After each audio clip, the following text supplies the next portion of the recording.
अस्सलाम वालेकुम स्टूडेंट्स, उम्मीद है कि आप लोग खैरियत से होंगे। अच्छा बच्चों, आज जो है हम लोग चैप्टर नंबर 5 शुरू कर रहे हैं। चैप्टर नंबर 5 को इतना बड़ा चैप्टर है नहीं, 3 टॉपिक्स आने वाले हैं पेपर के अंदर। इसमें से वो कौन कौन से हैं? टॉर्क हमारे पास है, इक्विलिब्रियम है और इसके अलावा जो एंगुलर मोमेंटम है। ठीक है, वैसे भी अगर रिड्यूस सिलेबस नहीं होता, ठीक है, तो ये 3 टॉपिक्स ही पढ़ाए जाते हैं।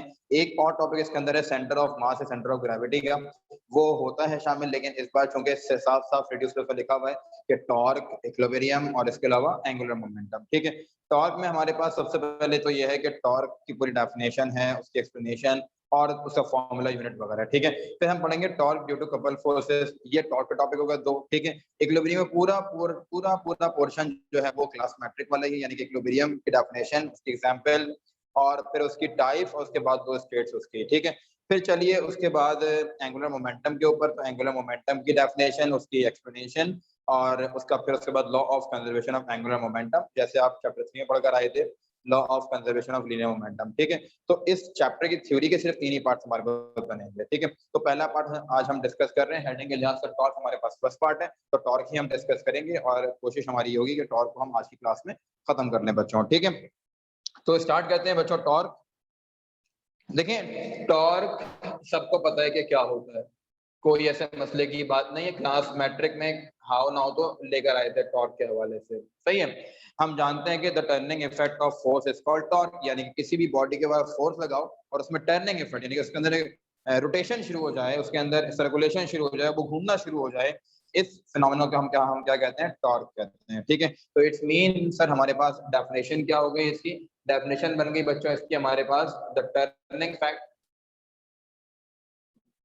Turning effect of force. मैं इसलिए साथ साथ बोल रहा होता हूँ ताकि आप लोगों को बाद में कॉपी करने में मसला ना हो। ठीक है, तो इसी डिटेक्ट भी कर रहा हूँ, लिखता भी जा रहा हूँ साथ साथ। The turning effect of force is called torque. हमारे पास टर्निंग इफेक्ट क्या होता है बच्चों? टॉर्क होता है, सही है।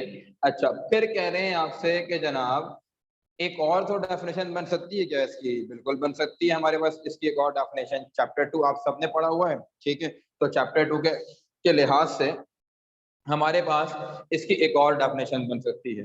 अच्छा, वो एक और डेफिनेशन क्या है जरा देखिएगा। एक और डेफिनेशन बच्चों ये है कि हमारे पास ये बन जाएगी the vector product of position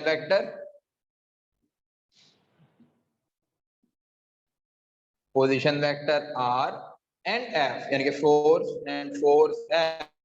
F is called torque. ये दो डेफिनेशन होती है टॉर्क की। समझ में आ गई बात? क्या मतलब ये, सपोज मेरे पास जो है वो एक बॉडी है जिसका ये 2 फिंगर सेंटर पॉइंट है। ठीक है, मैंने यहाँ पे फोर्स अप्लाई करी, जैसे ही फोर्स अप्लाई करूंगा इस पूरे मार्कर के अंदर रोटेशन आ जाएगी। ये मार्कर के अंदर रोटेशन आना बेसिकली लाएगा टॉर्क। फैन है, ठीक है, फैन प्रोवाइड करते हैं, फैन घूमना शुरू हो जाता है। व्हील्स को हम प्रोवाइड करते हैं, व्हील्स घूमना शुरू हो जाते हैं। कोई भी body along the axis of rotation घूमना शुरू करते हैं तो इसका मतलब क्या होता है? उसके अंदर टॉर्क प्रोड्यूस हो गया। ये वाली आप लोगों के टॉर्क की डेफिनेशन। फिर अगर हम चलें आगे इसके फॉर्मूले के ऊपर, तो फॉर्मूला हमारे पास क्या होगा? आइए देखते हैं फॉर्मूला क्या बनेगा हमारे पास बच्चों। अकॉर्डिंग टू द डेफिनेशन हम ये कह सकते हैं ना कि product of position vector R and F, तो हमने मान लिया कि ये जो पोजीशन वेक्टर इज आर, क्या है? Position vector. एंड फोर्स हमारे पास क्या है बच्चों? फोर्स हमारे पास एफ है। तो हम टॉर्क को टॉर्क को किससे करते हैं रिप्रेजेंट? टॉ से करते हैं, ग्रीक लेटर है टॉ, सही है। मतलब यूं समझिएगा कि एल बनाइए और उसके बाद वेविंग शेप का एक साइन बना दीजिए। ठीक है, then torque tau will be, तो हमारे पास टॉर्क का फॉर्मूला क्या बनेगा बच्चों? टॉर्क का फॉर्मूला हमारे पास बन जाएगा, ये बन जाएगा क्या कि torque is equals to R cross F. ये आ गया टॉर्क का फॉर्मूला हमारे पास, सही है। अब तुम्हें ये भी पता है, चैप्टर 2 पढ़ के आए हो कि जब भी क्रॉस हटता है तो क्या लगता है हमारे पास बच्चों? हमारे पास हमेशा लगता है आर एफ साइन थीटा। ये हो गया हमारे पास किसका फॉर्मूला? टॉर्क का फॉर्मूला हो गया, torque equal to R F sine theta. ये मैग्नीट्यूड फॉर्म हो गई, ये वेक्टर फॉर्म हो गई। ठीक है, तो मैं इसके आगे लिख भी देता हूँ, बॉक्स में इसको इंक्लोज करके ये बन गई हमारे पास बच्चों magnitude form, and this will become vector form. ये हमारे पास क्या है, ये हमारे पास है बेटा मेरा वेक्टर फॉर्म, ठीक है, और ये हमारे पास इसकी क्या हो गई, मैग्नीट्यूड फॉर्म। यानी कि जब टॉर्क जब पोजीशन वेक्टर आर और फोर्स में एंगल आ जाएगा तो थीटा आ गया है आपका, ठीक है। आर एफ साइन थीटा वाला फॉर्मूला यूज करेंगे। आपको दो वेक्टर दिए में आर और एफ, तो आप ये वाला फॉर्मूला यूज करेंगे, ठीक है। बाकायदा इसके वो पूरा जैसे हमने चैप्टर 2 में निकाला था, आपको याद होगा, डिटरमिनेंट वाला सिलसिला डिटरमिनेंट फॉर्म करवाऊंगा इसके भी अभी ना, ठीक है। तो फिलहाल ये तो हो गया फॉर्मूला हमारे पास, ठीक है। यूनिट आओ, यूनिट देखिए इसका क्या बनेगा। हमारे पास इसका यूनिट क्या है बच्चों, आइए यूनिट देखते हैं। देखें एस आई यूनिट तो इसका क्या होता है, एस यूनिट हमारे पास होता है, it's I unit is force का यूनिट हमारे पास क्या है, न्यूटन, और डिस्टेंस है आर, तो यूनिट क्या बनेगा हमारे पास, मीटर। एस आई यूनिट क्या होता है इसका, न्यूटन मीटर। ये तो हो गया इसका एस आई यूनिट, ठीक है। इस जो नेचर कैसे कि ये वेक्टर क्वांटिटी है या स्केलर क्वांटिटी है, तो हमें ये भी पता है कि नेचर कैसी है इसकी ना, स्केलर क्वांटिटी, तो ये भी लिख दिया हमने, सॉरी वेक्टर क्वांटिटी, ठीक है, क्योंकि इसकी डायरेक्शन होती है एंटी क्लॉकवाइज या फिर क्लॉकवाइज। ये हमारे पास आ गया। अच्छा जी, अब फिर चलते हैं आगे कि ये सारी चीजें हो गई, इसका फॉर्मूला हो गया, डेफिनेशन हो गई, यूनिट हो गया, नेचर हो गया, सही है। अब आओ जरा इसकी एक्सप्लेनेशन के ऊपर, ठीक है, कि ये फॉर्मूला सर आपने कैसे बनाया है, साइन थीटा कैसे बना, ठीक है, इसको जरा एक्सप्लेन करते हैं, ठीक है। तो इसके चलते हैं आगे, इसको जरा रेस कर लें क्योंकि एक्सप्लेनेशन की जगह हमारे पास मौजूद नहीं है। इसको जरा पहले कर लें हम अरेंज, ओ रेस, फिर उसके बाद पेपर में सवाल अगर टॉर्क के बारे में आएगा तो पूरा लिखेंगे इस तरीके से, अगर torque due to couple forces आएगा तो उसके बाद टॉपिक हमारा torque due to couple forces है, ठीक है। एक्सप्लेनेशन पर आओ, हेडिंग डालेंगे एक्सप्लेनेशन। अच्छा जनाब, आपने फर्ज कर लिया कि आपके पास एक बॉडी है जिसपे आप फोर्स लगा रहे हैं, consider a body of mass m, जिस पर क्या लगा रहे हैं, force which is acted upon bye a force F, आप उस पर लगा रहे हैं, ठीक है, ये फोर्स लग रही है, समझ आ गई बात ये वाली। अच्छा अब देखें आपने करना क्या है कि एक डायग्राम बनानी है, ठीक है। तो बल्कि उससे पहले मैं एक काम ये कर लेता हूं कि if we consider X and Y components, if we consider X Y plane, then हम क्या करेंगे, we can resolve the vector F into two components. आपको एक बात पता है कि जब भी कोई वेक्टर दो एक्स वाई प्लेन पे लगता है तो हम उसको क्या कर देते हैं, दो कंपोनेंट्स में रिजॉल्व कर देते हैं, और यही काम हम एफ के साथ ही करेंगे, ठीक है। तो जरा आइए यहाँ मैं डायग्राम बना रहा हूँ इसकी, ताकि मैं बेशक हट जाऊँ इसमें से मेरा मसला नहीं है, आपको बोर्ड बिल्कुल क्लियर नजर आना चाहिए। तो आइए डायग्राम बनाते हैं इसकी। ये आ गया बच्चों आपके पास वाई एक्सिस, और ये आ गया आपके पास एक्स एक्सिस, ठीक है। जरा गौर से सुनिएगा बात। उसके बाद तुमसे कह रहे हैं कि ये जो है ओरिजिन है और ये है वो वेक्टर जो कि लोकेट कर रहा है किसकी पोजीशन को, बॉडी की पोजीशन को। बॉडी यहाँ रखी हुई, ये रैंक बॉडी है, ये ओरिजिन है, ठीक है। ये तुम्हारे पास क्या है, एक्स एक्सिस है, और ये तुम्हारे पास क्या है बच्चों, वाई एक्सिस है, ठीक है। अच्छा जनाब, इस पे एक फोर्स लग रही है, ये बनाया था मैं फोर्स, चलो ब्लैक से बना देते हैं। ये लग रही है जनाब इस पे एक फोर्स परपेंडिकुलरली, ठीक है। कैसी फोर्स लग रही है बच्चों, परपेंडिकुलर फोर्स लग रही है। ये पोजीशन वेक्टर है आर जो कि लोकेट कर रहा है पोजीशन को, और ये क्या लग रही है उसके ऊपर, फोर्स लग रही है बॉडी के ऊपर। ये बॉडी है जिसका मास m था, ठीक है। तो तुमने क्या किया, तुमने ये काम किया कि इस f वेक्टर को अब रिजॉल्व कर रहे हो दो कंपोनेंट्स के अंदर, ठीक है। अब वो दो कंपोनेंट्स कैसे बनेंगे जरा ये देखिएगा बात को। एक बनेगा तुम्हारे ऐसे, ठीक है, एक ये बन गया, ठीक है भाई, और एक तुम्हारे पास बन गया ये कॉम्पोनेंट।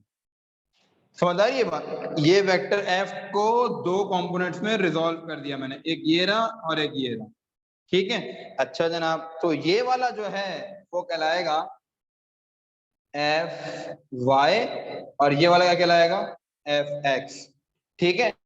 एफ वाई मतलब क्या होता है बच्चों? एफ वाई मतलब होता है F sine theta, F x मतलब क्या होता है एफ कॉस थीटा, ठीक है। बात समझ में आ गई इतनी? अच्छा जनाब, उसके बाद देखें जरा, ये अब मैं ये भी पोजीशन ये भी वेक्टर है, इसके भी कंपोनेंट्स कर रहा हूँ। जब इसके कंपोनेंट्स करूंगा तो इसके कंपोनेंट कैसे होंगे? ये वाला जो हिस्सा बनेगा इसका, ये कहलाएगा आर वाई। क्या कहलाएगा बच्चों? ये आर वाई मतलब आर साइन थीटा, ठीक है। क्या कहलाएगा? ये आर साइन थीटा। अच्छा एक बात और बल्कि एक मिनट, ये देखो, ये अगर थीटा है, ये क्या है थीटा, ठीक है, ये वाला थीटा जो हम यूज कर रहे थे, ये थीटा आ गया। अगर ये थीटा ना बच्चों, ये भी क्या होगा हमारे पास? थीटा होगा। ये दोनों क्या होंगे? Vertical opposite angle. अब जरा ख्याल रहे बात, इस थीटा के रिस्पेक्ट से, इस थीटा रिस्पेक्ट से ये क्या बनेगा हमारे पास? परपेंडिकुलर, ये हाइपोटेनियस, ये बेस, क्योंकि ये जितना थीटा होगा उतना ये भी होगा, ठीक है। जितना थीटा ये वाला होगा उतना ये वर्टिकल अपोजिट एंगल्स हो गए। इस रिस्पेक्ट, इसके इस एंगल के रिस्पेक्ट के लिहाज से ये बन जाएगा परपेंडिकुलर, ये बेस, ये हाइपोटेनियस। समझ आ रही है बात? ठीक है। अब देखो, इसके रिस्पेक्ट से ये है परपेंडिकुलर। जब ये तुम्हारे पास परपेंडिकुलर है तो मैं इसको कह सकता हूँ ना आर वाई मतलब आर साइन थीटा, ठीक है। और ये तुम्हारे पास क्या बनेगा? आर एक्स मतलब आर कॉस थीटा, ठीक है भाई। अच्छा जी, अब तो चलिए उसके बाद फिर चलते हैं आगे जनाब, इसको इरेज कर लें।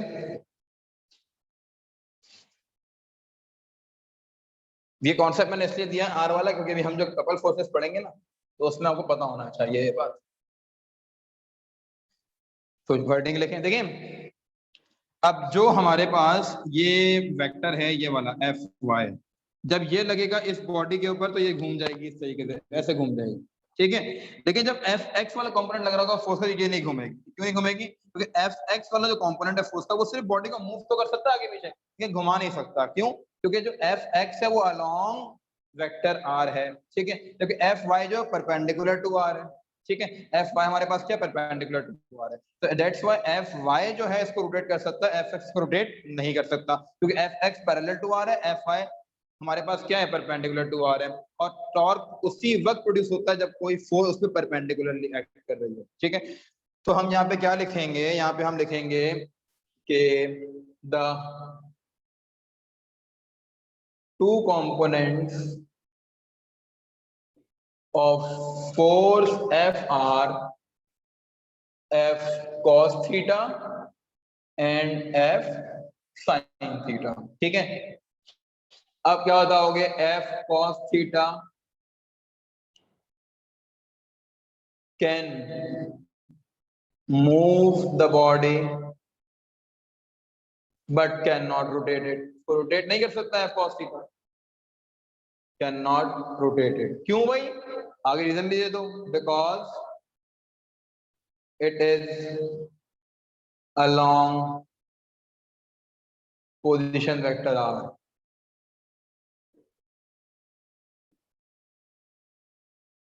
इसलिए बॉडी को रोटेट नहीं कर सकता।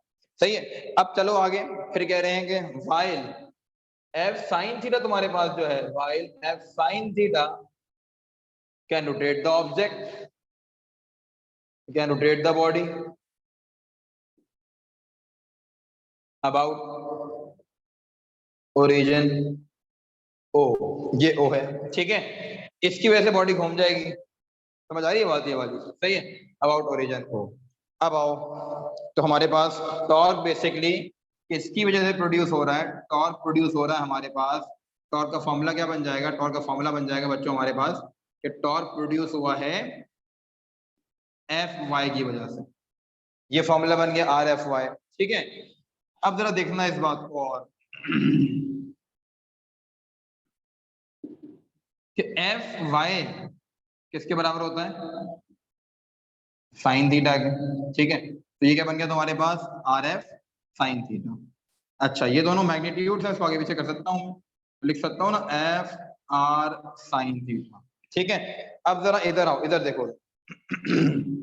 ये है पॉइंट ऑफ फोर्स, ये क्या है पॉइंट ऑफ फोर्स, इसके बिल्कुल नीचे वाला पॉइंट ये रहा, ये पॉइंट ऑफ फोर्स है। ठीक है, पॉइंट ऑफ फोर्स से लेके ये है एक्सियल रोटेशन। तुम जानते हो मोमेंट आर्म की डेफिनेशन क्या होती है, the distance between point of force, ये पॉइंट ऑफ फोर्स है ना, ये रहा, तो मैंने डॉटेड लाइन को एक्सटेंड करते हुए पॉइंट ऑफ फोर्स ये बना लिया। ठीक है, पॉइंट ऑफ फोर्स से लेके एक्सिस ऑफ रोटेशन तक का डिस्टेंस हम कहते हैं मोमेंट आर्म। और मोमेंट आर्म को बच्चों किससे करते हैं रिप्रेजेंट, हम रिप्रेजेंट करते हैं किससे, स्मॉल डी से। ठीक है, तो मैं यहाँ पे कह सकता हूँ ना कि मेरे पास जो आर साइन थीटा है वो क्या है, R sine theta is equal to D है। ठीक है, तो इसका मतलब बच्चों हमारे पास फॉर्मूला क्या बन गया टॉर्क का, T is equal to F D. ठीक है, देखिए force into moment arm, force into moment arm, ये आ गया तुम्हारे पास टॉर्क का फॉर्मूला। तो ये भी बिल्कुल सही है, T equal to F D, ये प्रूव करना होगा तो आप ऐसे प्रूव करेंगे इसको। ठीक है, अच्छा अब इसकी आती है डिटर्मिनेंट फॉर्म, तो डिटर्मिनेंट फॉर्म भी देख ले, इसको मैं रेस करने लगा हूँ, फिर इसके बाद जो हम डिटर्मिनेंट फॉर्म करते हैं इसकी। समझ में आ गई बात, कोई बात समझ में नहीं है तो मुझसे पूछना, कोई ऐसे मसले की बात नहीं है जनाब। चलें आगे, उसके बाद फिर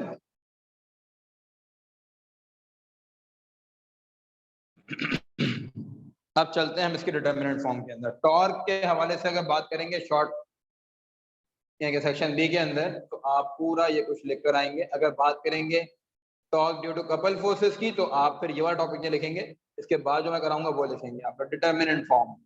डिटर्मिनेंट फॉर्म कैसे लिखी जाती है, डिटर्मिनेंट फॉर्म यानी कि कैसे निकाला जाएगा आर क्रॉस एफ, के दो वेक्टर मेरे पास मौजूद है, तो चैप्टर 2 जिन्होंने पढ़ा हुआ है वो अच्छे से बात जानते हैं ये वाली।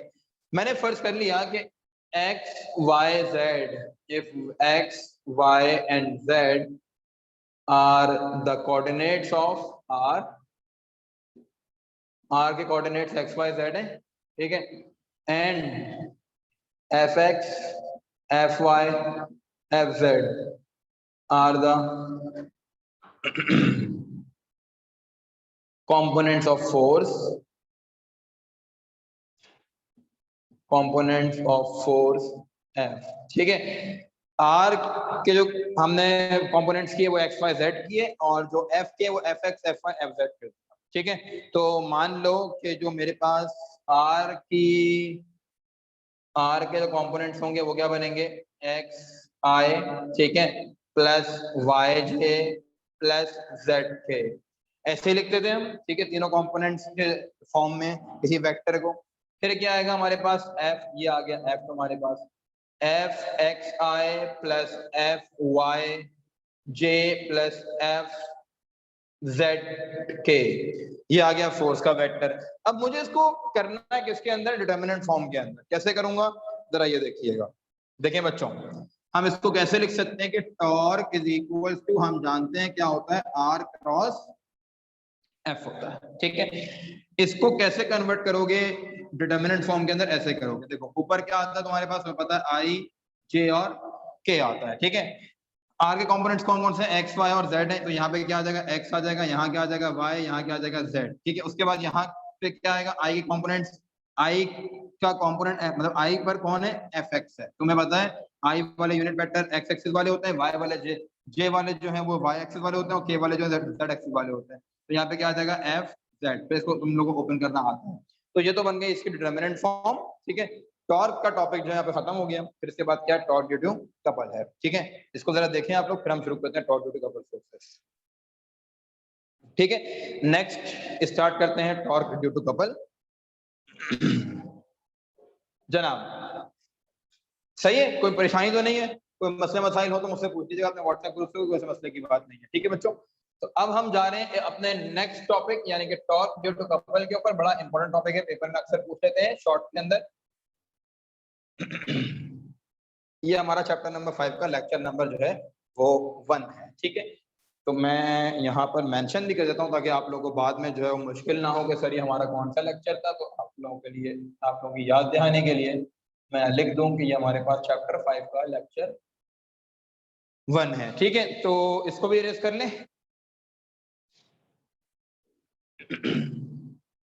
छोटा सा टॉपिक है, कोई इतना मुश्किल नहीं है ये।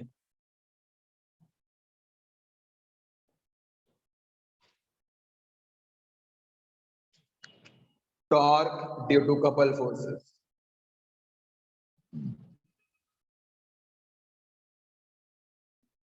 फर्स्ट ऑफ ऑल तो ये डिफाइन करना पड़ेगा कपल क्या हो, ठीक है। तो आओ शुरू करें, कपल फोर्सेस शुरू करें। हमारे पास कपल क्या हो, ठीक है। देखो डेफिनेशन लेकर आऊं, बाकी बड़ा समझ लो।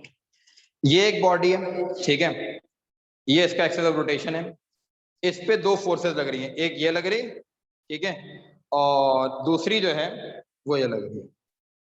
ये फोर्स लग रही है इसके ऊपर, एक ग्रीन मार्कर यहाँ ऊपर से और ब्लैक मार्कर यहाँ नीचे से, तो क्या होगा, ये बॉडी घूम जाएगी ना इस तरीके से, ठीक है।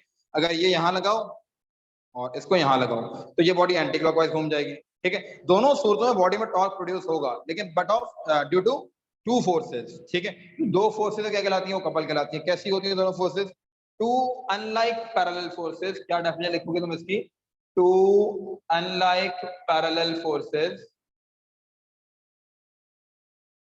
टू अनलाइक पैरेलल फोर्सेस, ठीक है, which are acting unlike parallel मतलब अपोजिट डायरेक्शन में लग रही है, तो लिखने की जरूरत नहीं आगे, which are acting on the same body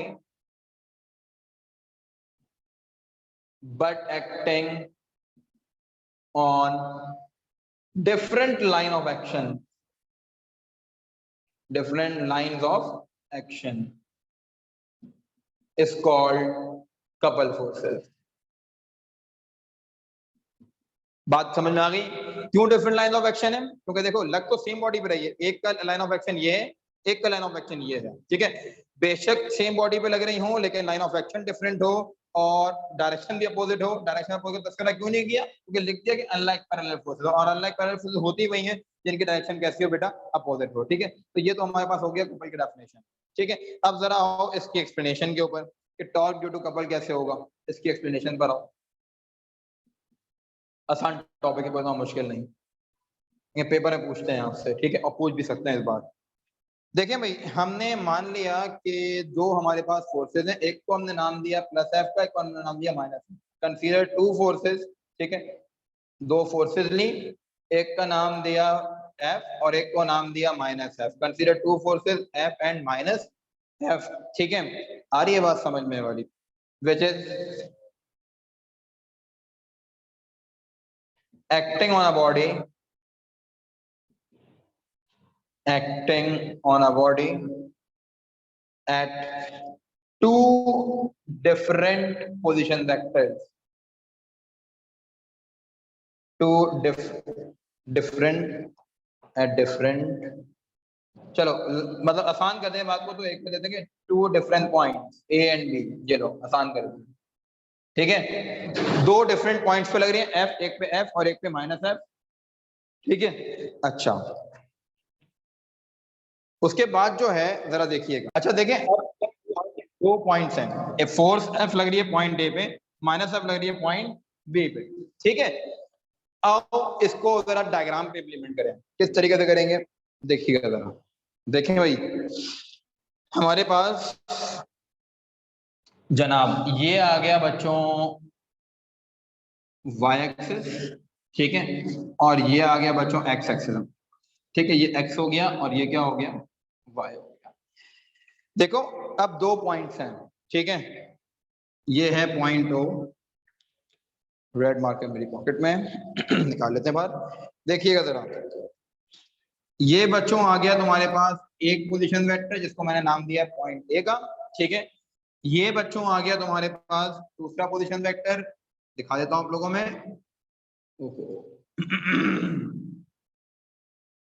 ये आपके पास आ गया दूसरा पोजीशन, ठीक है। इसको जरा आपके पास तो स्केल मौजूद होगा, आप लोग स्केल से कर लेंगे तो बिल्कुल स्ट्रेट लाइन ही बनेगी आप लोगों की, तो आप लोग इसको स्केल से कर लीजिएगा, ठीक है। ये कहलाएगा बेटा R1, इसको मैंने नाम दे दिया किसका, R1 का, इसको मैंने नाम दे दिया पोजीशन वेक्टर R2, ये R1 है ये R2, ठीक है। तो इसके दरमियान जो रिजल्टेंट होगा वो क्या कहलाएगा, ऑब्वियसली R, ठीक है। ये डायरेक्शन हो गई, ये हो गई तुम्हारे पास, ये तुम्हारे पास बच्चों क्या आ गया, R आ गया, ये आ गया बच्चों तुम्हारे पास R वेक्टर, ठीक है। थोड़ा सा इसको और लेंथी कर लें ताकि इसका एरो जो मैंने मिटाया इसको सही करता हूं। ये लो, ये आ गया तुम्हारे पास क्या, पोजीशन वेक्टर आ। ठीक है, इसको मैंने नाम दे दिया किसका, आर। ये पॉइंट ए है, ये पॉइंट बी है। ठीक, अनलाइक पैरेलल फोर्सेस इस यहां लग रही हैं एक बॉडी के ऊपर। तो बच्चों ये तुम्हारे पास आ गई पहली फोर्स, ए पे क्या है, एफ है, तो ए को हम बोलते हैं, ये आ गई तुम्हारे पास पहली फोर्स यानी कि एफ, और ये आ गई तुम्हारे पास दूसरी फोर्स यानी कि माइनस एफ। ठीक है, दो फोर्सेस आ गई दो पॉइंट्स के ऊपर। अब देखो आर इंक्लाइन पोजीशन पर है, पोजीशन वेक्टर आर के मैं कंपोनेंट्स कर सकता हूं। ठीक है, जब मैंने आर के कंपोनेंट्स करूंगा तो होगा क्या, जरा देखते जाइएगा। देखें, ये मैंने कर लिए आर के कंपोनेंट्स, ये जनाब आपके पास क्या आ गए, ये बन जाएगा, ये थीटा हो गया। ठीक है, और ये कहलाएगा थीटा के साथ आर साइन थीटा। और एक बात आपको याद रहे कि जब दो फोर्सेस होती हैं तो उनके दरमियान जो मोमेंट आर्म होता है वो क्या होता है, the distance between two forces is called moment arm. ठीक है, तो मैं इसको क्या कह सकता हूँ, इस डिस्टेंस को जो दो फोर्सेस के दरमियान का डिस्टेंस है वो क्या कहलाएगा, मोमेंट आर्म। तो ये हो गया डी तुम्हारे पास। ठीक है, ये थीटा और थीटा की वजह से कंपोनेंट्स के, तो ये आर कॉस थीटा और ये आर साइन थीटा। चलो ये लिख भी दूं ताकि बच्चों को ये ना समझ आए कि सर ये कैसे आ गया आर साइन थीटा, अब समझ आ जाएगी बाकी कंपोनेंट्स के आर के। ठीक है, इतने कोई मसला यहाँ तक, ये R1 ये R2 ये R, ये कंपोनेंट्स की आर के दो फोर्सेस दिखाती हैं पॉइंट ए और पॉइंट बी के ऊपर। ठीक है, ये सारा मामला होगा। अब जरा देखो कि पॉइंट इस F की वजह से टॉर्क क्या बनेगा मेरे पास, इस F की वजह से टॉर्क क्या बनेगा, चलो आओ निकालते हैं। लिखते हैं कि the torque produced due to F, due to F हमारे पास टॉर्क क्या बनेगा, जरा देखते जाइएगा। ड्यू टू ये बनेगा टॉर्क वन का मैंने नाम दे दिया इसको, और ये मैंने कह दिया आर टू एफ। ठीक है, पोजीशन वेक्टर कौन सा है, R2 है, और वो क्या है हमारे पास बच्चों, ये आ गया आपके पास R2F। ठीक है जनाब, ये हो गया टॉर्क वन, क्योंकि पॉजिटिव वाली फोर्स कहाँ लग रही है, R2 के ऊपर लग रही है। ठीक है, तो इसको रोटेट करेगी। अब आइए, the torque produce due to minus F. Similarly the torque produced due to minus F, minus F की वजह से क्या होगा, माइनस एफ की वजह से हमारे पास बनेगा बच्चों torque 2 is equals to R1 minus F. ठीक है, ये आ गया टॉर्क। मुझे टोटल टॉर्क चाहिए क्योंकि दोनों फोर्सेस का मुझे समेशन चाहिए, मैं कपल फोर्सेस की बात कर रहा हूँ ना, तो मुझे क्या करना होगा, दोनों को ऐड करना होगा। ठीक है, अब मैं क्या करूंगा, टॉर्क वन और टॉर्क टू को ऐड करूंगा। सही है, कैसे ऐड करूंगा वो वाला पोर्शन में रेस कर रहा हूँ, फिर आप लोग जरा देखिएगा। देखें भाई, अब क्या होगा कि हमने दोनों को ऐड कर लिया, the total torque will be, क्या बनेगा टोटल टॉर्क, टोटल टॉर्क तुम्हारे पास बन जाएगा बच्चों tau is equals to tau one plus tau two. Tau one की वैल्यू क्या है, R2 मल्टीप्लाई बाय एफ, तो ये देखो यहां पर आ गया tau is equals to R2 multiply by F. ठीक है, और यहां क्या आ जाएगा, R1 multiply by minus F, plus minus minus, तो क्या बन जाएगा, torque is equals to R2 multiply by F plus minus minus R1 multiply by F. ठीक है, ये वाली बात समझ में आई, क्या किया है, प्लस माइनस माइनस हो गया। मैं 2 और 1 को सही से लिख दूं ताकि आप लोगों को समझ आए कि 2 कौन सा है और सर 1 कौन सा है। ये 2 है और ये हमारे पास 1 है, ये 2 है और ये हमारे पास जो है वो 1 है। ठीक है, अब देखो F क्या हो रहा है, कॉमन निकल रहा है, F को मैंने कॉमन निकाल दिया, tau is equals to R2 multiply by R1, sorry R2 minus R1 multiply by F. ठीक हो गई बात यहाँ तक? कोई इश्यू यहाँ तक किसी को? कोई नहीं है। प्लस माइनस माइनस हो गया, एफ कॉमन निकाला, R2 माइनस R1 बचा और ये रहा एफ। इसके ऊपर हम एरोस डाल दें R के ऊपर वापस। अब R2 माइनस R1 को रिप्लेस करना है। कैसे रिप्लेस होगा इस डायग्राम पे जरा गौर करो। ठीक है, पोजीशन हमारे पास रिजल्टेंट वेक्टर कौन सा होता है? जिसकी टेल पहले वेक्टर की टेल से लग रही हो, जिसका हेड आखिरी वेक्टर के हेड से लग रहा हो। तो ये हो गया पहला वेक्टर R2, उसकी देखो हेड लग, इसका हेड टेल में लग रहा है, तो ये तो पोजीशन वेक्टर, ये तो रिजल्टेंट वेक्टर नहीं हो सकता। रिजल्टेंट वेक्टर की क्वालिटी क्या है कि जनाब उसकी टेल पहले वेक्टर की टेल से और उसका हेड आखिरी हेड से लग रहा हो। तो ये इसकी टेल है, ये इसका टेल है। पहले वेक्टर की टेल से टेल लग, पहले वेक्टर की टेल से टेल लग रही है, आखिरी वेक्टर के हेड से हेड लग रहा है। It's mean R1 is the resultant of R2 and R। ठीक है, दोबारा एक बार ये देखो, पहले वेक्टर की टेल से इस वेक्टर की टेल लग रही है, आखिरी वेक्टर के हेड से इस वेक्टर का हेड लग रहा है। इट्स मीन R1 जो है वो रिजल्टेंट है किसका? R2 और R। ठीक है, तो मैं सिर्फ एक लाइन लिखूंगा by head to tail rule बस।